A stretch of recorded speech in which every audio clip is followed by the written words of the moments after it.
So Larry, go ahead. Why don't you introduce yourself? Hey, can you hear me? Very good. Okay, good. I have Zoom is weird. Hey, I'm glad to be here. I'm a friend of Dr. Hampson's here. I've known Rob for many years. He's drugged me along to various conferences and such.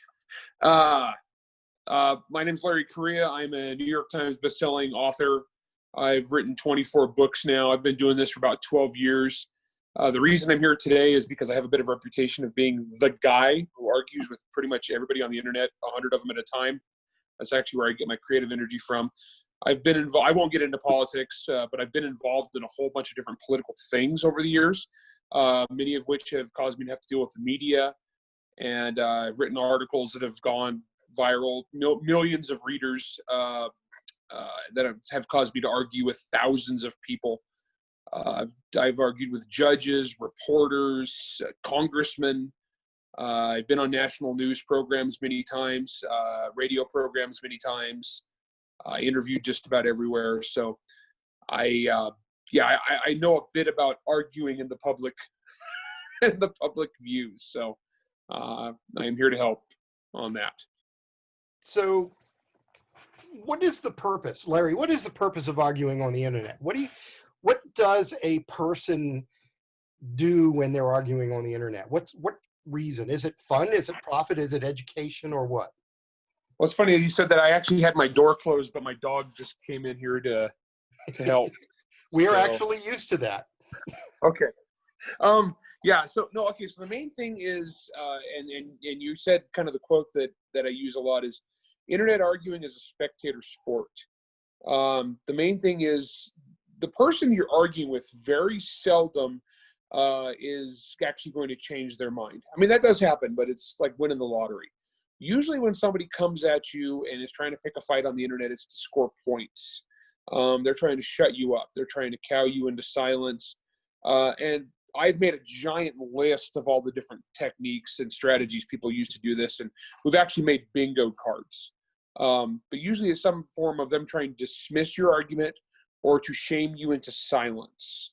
So the goal is not necessarily to argue with that person, because that person is usually disingenuous enough that you could be 1,000, points ahead and they'll still not admit defeat.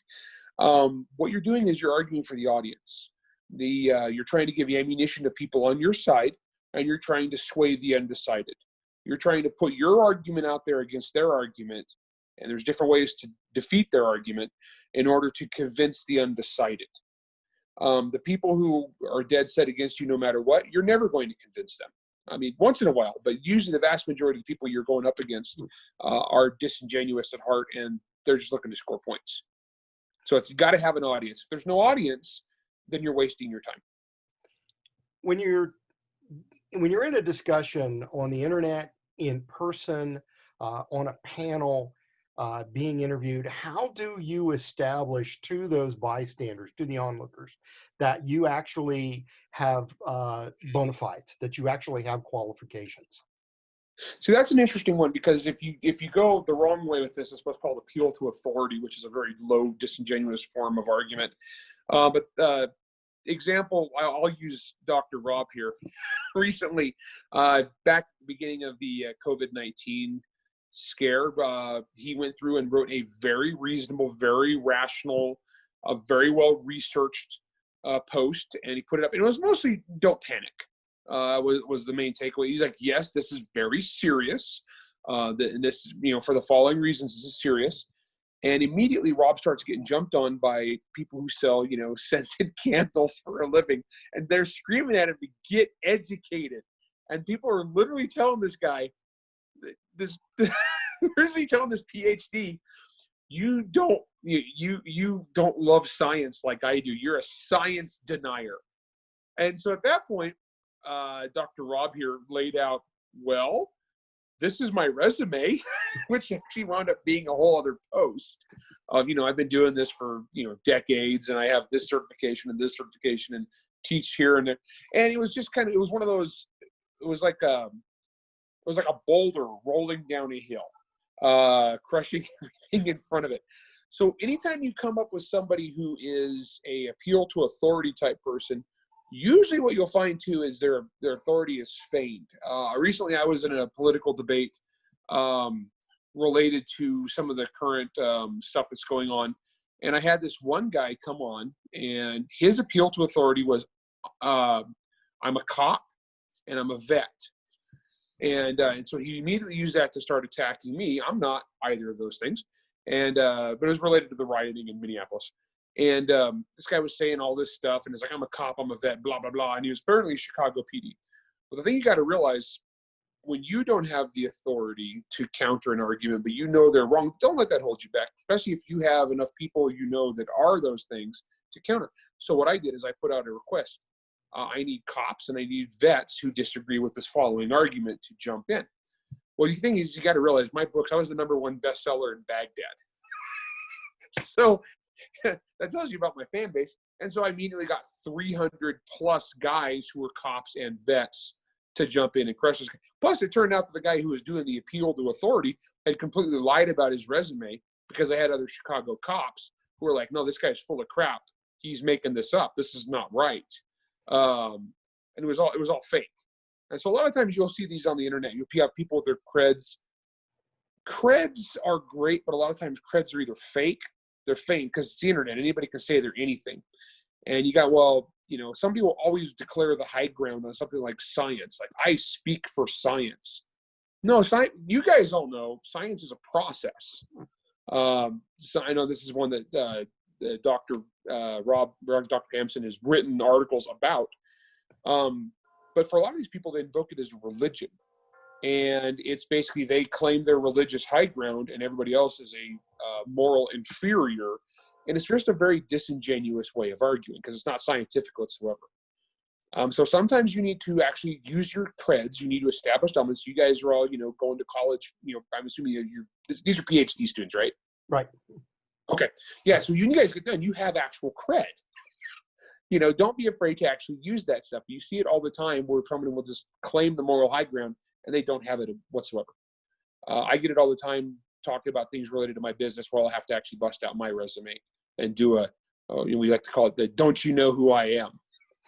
So sometimes you have to do the "don't you know who I am" to establish dominance. Once again, for the audience, not for the people. And this is one of the things I actually put on that internet arguing checklist.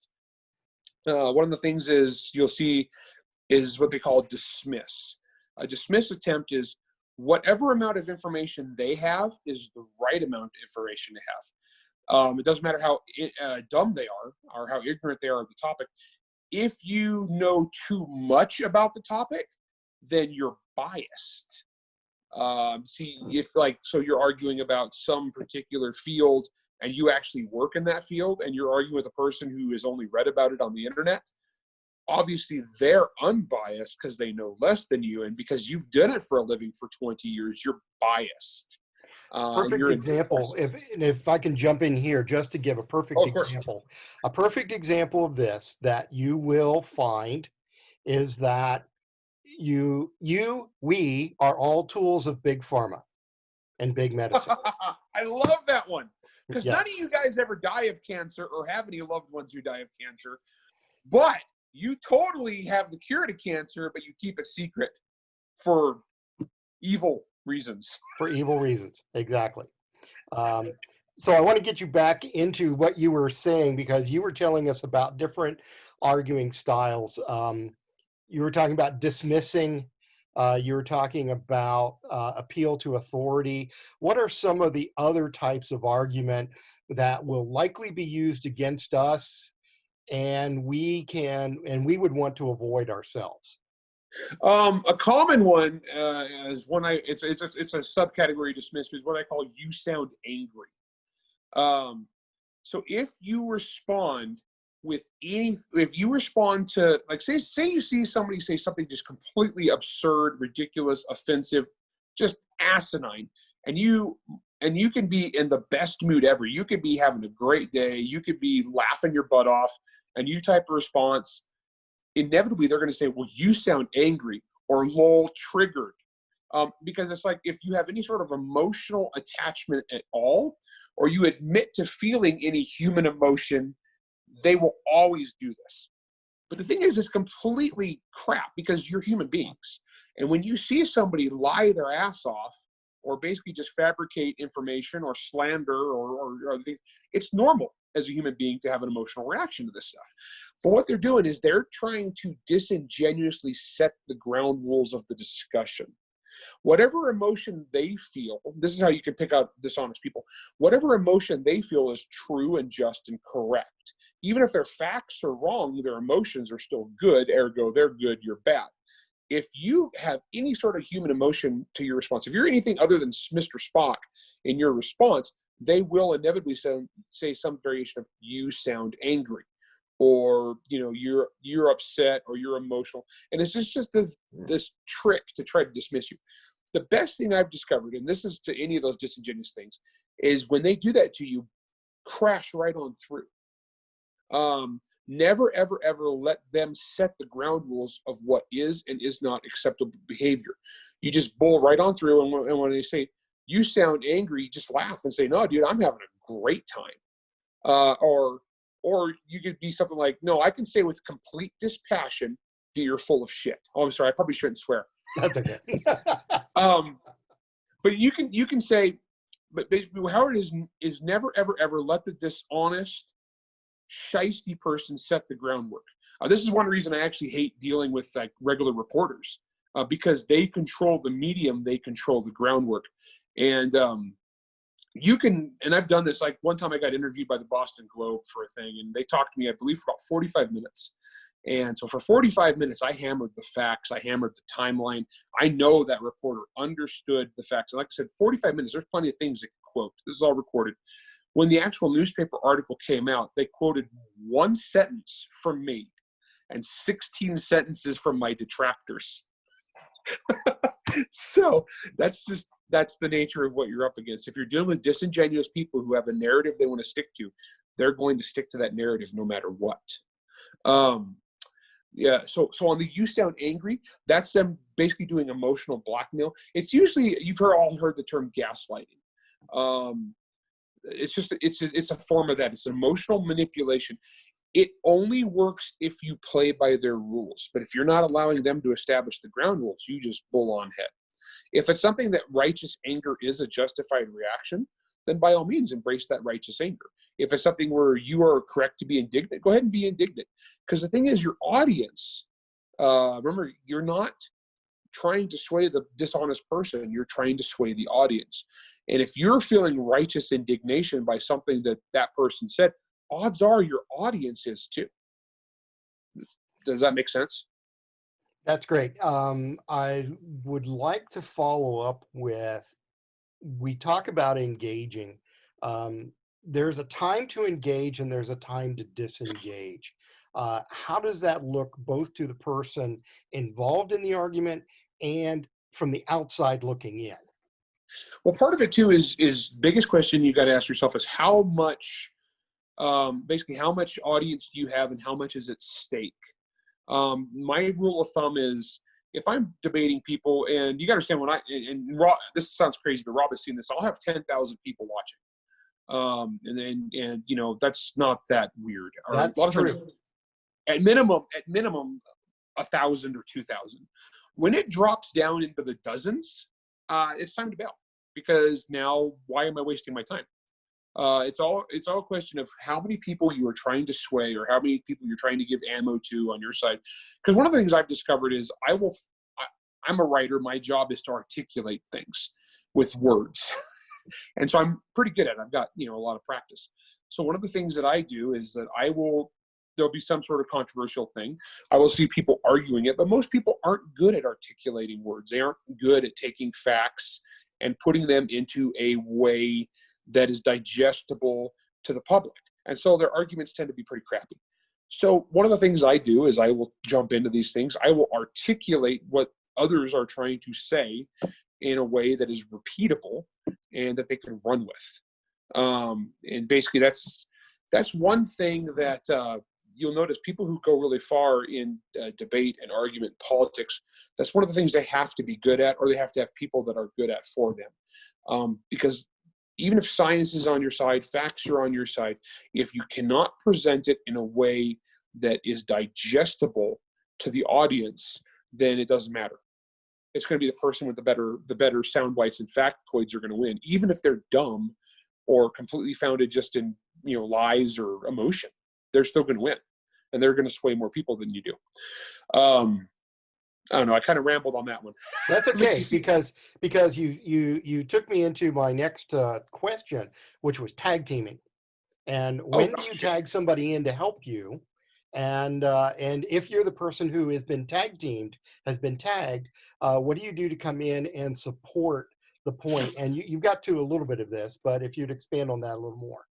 Yeah, so I used the veteran cop example earlier, but one nice thing about being the kind of person who's really active in this thing is, and also as a writer, I have acquaintances and friends from every branch of the sciences, every walk of life, every career field. I've got somebody who does it for a living, or I can find somebody pretty fast. Now, when you tag somebody in, the thing you got to be careful on is I'm good at winning arguments. I'm good at embarrassing morons. And so I get tagged a lot by people who's like, Larry, come save me. I got into this fight. Sorry, guys, I can't. I've got books to write. I've got a life. I'm a busy dude, right? And so I have to pick my battles. Otherwise, all I'll do on the internet, because there's no shortage of people who are wrong on the internet. And once again, this goes back to only do it when you have an audience. But there's been times where I've tagged in Dr. Hampson, where I've seen someone spreading things that I know are just flat out lies about something related to his area of expertise. And so he's one of the people that I've tagged in. Evil Penguin, Brent. Sorry, I just stopped thinking back for minutes. We're letting go some of our secret identities here. Yeah. There are times where I've tagged him in because it's been some sort of scientific thing where usually I like to joke about the I effing love science crowd, who, no, they don't love science at all. They love looking at pretty pictures of galaxies. Okay. The scientific method, they wouldn't know it if it bit them in the butt. All right. And so there has been times where I've needed to tag in actual scientists. Kathy, you guys both know who I'm talking about. You students don't know, but another friend of ours who is a scientist with her area of expertise, things of biological nature. She's also a pathogen specialist, so that's someone who I've needed to tag a lot recently. Yeah. Naomi, do you remember the tutorial from 2 years ago with the student who got to name 6 species? Talking about the network, talking about the importance of notebooks. This is who we're talking about. Lab records. If you don't write it down, it didn't happen. Was the lesson we got from her. Yeah, so that was one of my people. But the thing about tagging people, be very careful, because if you are good at arguing, the people you ask for help might not be as good as you are, and so they might actually damage your narrative that you're setting in front of the audience. So be careful with that. A lot of times just try to handle your own business. Though if you need someone who is actually an expert on one particular thing to especially to counteract factual inaccuracies, do it. The bigger danger you have is like when you're like me and you have a lot of people following you, is you have helpful people who will jump in and try to assist, and they are not. They mean well, but either they're factually inaccurate, or they're too emotional, or they're just a train wreck of a human being, but they're trying to help. So what'll happen then is the dishonest person you're trying to shut down, the dishonest person you're trying to prove, or you're trying to disprove whatever their thesis is, when somebody jumps in to help you and they don't know what they're doing, that person now will then avoid the cogent, logical arguments you have laid down and then flip around to attack the dumb guy who just jumped in to help. You ever see that old movie with Ed Harris, The Abyss? Mm-hmm. There's that line, "Stay off my side, hippie." That's very common in these arguments. Because what happens is if you're dealing with a truly dishonest person and you give them an out, you give them a way around trying to respond to your actual rebuttals, they will do so. And so that's where you've got to be real careful with other people jumping in to help you. A lot of times those people are not help. They're just dogpiling. And a lot of times when I'm arguing with people, I'm actually trying to bait them out, because one of the things you need to do is you need to be aware of what your opponent believes. And so I try to read up on a lot of things. I read most of the media I read is specifically people who disagree with me. I read probably 3 to 1 people who disagree with me versus people who are writing stuff I believe in. And I do that on purpose, because I argue so much, is I like to know what the other side's sound bites and talking points are before they say them. I know where they're going to go. And I usually have a rebuttal plan for everything they're going to say. So a lot of times I'm actually trying to bait them out, because I know where they're inevitably going to wind up. And then I have some fun with that. On that note, one that gets brought up a lot is ad hom. Ad hominem ad hominem attacks. I can't talk today. And there's a lot of confusion over that. Now, here's the thing. I actually will go against the grain on this, because a lot of people say don't ever, ever, ever insult your opponent. Oh, I do all the time. However, it needs to be pertinent. You don't open that way unless they have already established very clearly that they are horrible people. So if they're open, what I mean, if their opening is insult, insult, insult, slur, personal attack, lie, insult, and that's their opening post, that person has already established that there's no need to engage this person with witty repartee. There's no need to engage this person in an honest debate, because they have already clearly established that's not what they're here for. And so don't waste your time with those people. Now, if you're a regular person, the best thing to do with that is just say, I'm not going to talk to a jerk like this. Block. Okay. Save your energy, save your time. Now, I have a bit of a reputation of one of the reasons I have so many people follow me is because I'm really, really, really good at taking those people apart. And so those are the ones I'll bait out, and I will insult. I will mock them. I will insult them. I will use profanity. But I don't do this from a place of anger. I do this basically kind of as a comedian. I get paid for comedy. I get paid to write comedy, okay? And so I will bait these people out because I found that their incoherent, sputtery rage and insults actually helps prove whatever the point is I'm trying to make. Let me put this in context for the class. About a month ago, I wrote a post talking about masks and COVID-19. The utility of masks is in debate. Leadership says you got to wear a mask. Science is settled.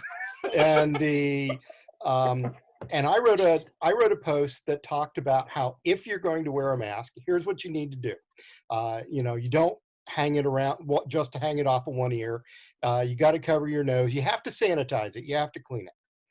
And an immediate response was a guy who said, come on, give it a break. You're a smart guy, or you think you're so smart, so on and so forth. And the next thing we know, we've got an argument where the guy's entire argument is insults. And insulting me for saying, real scientific things having to do with, okay, here's what good a mask is. Here's what kind of mask. If you're going to wear a mask or you're going to make your own, here's what you ought to do. These are the circumstances. And what I keep posting and talking about all the time is sanitize the mask. How long you wear it before you have to sanitize it, how you sanitize it, what you do to sanitize your mask, and so on and so forth. And this guy starts attacking. And then Larry jumped in because we found he was selling cheap masks, cloth masks, for a very expensive price, and we were cutting into his business. Yep. Okay. So what happened was I stayed out of this. But like Dr. Hampson said, it was a very factual post. It's like, this is how we use masks in the medical industry for the following reasons. If you're going to do it correctly. Otherwise, you're just, you have face jewelry, and you're actually making the problem worse if you're doing it wrong. And very informational post, right?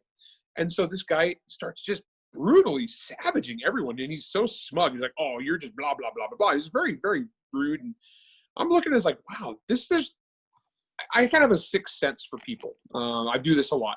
And I was like, this guy's obviously, there's something else here, right? Because he's basically attacking the medical doctor PhD as being a science denier. And so somebody looked on his page, and the very first thing on this guy's page is he's selling these crappy, cheap, like wafer thin masks, like in bright colors. And they were like $9 each. And Because they're copper infused. Because they're copper yeah, infused. yeah, they're copper infused. And so we saw this like, whoa, wait a minute. He is actually making money off of fear. He is a snake oil salesman. So at that point, I put on my old-timey carnival barker hat and started, and I can't remember what the guy's name was. I can't remember. I argue with 10 of these people a day. I can't remember their names. And so I start mocking him as a carnival barker or salesman with old-timey snake oil.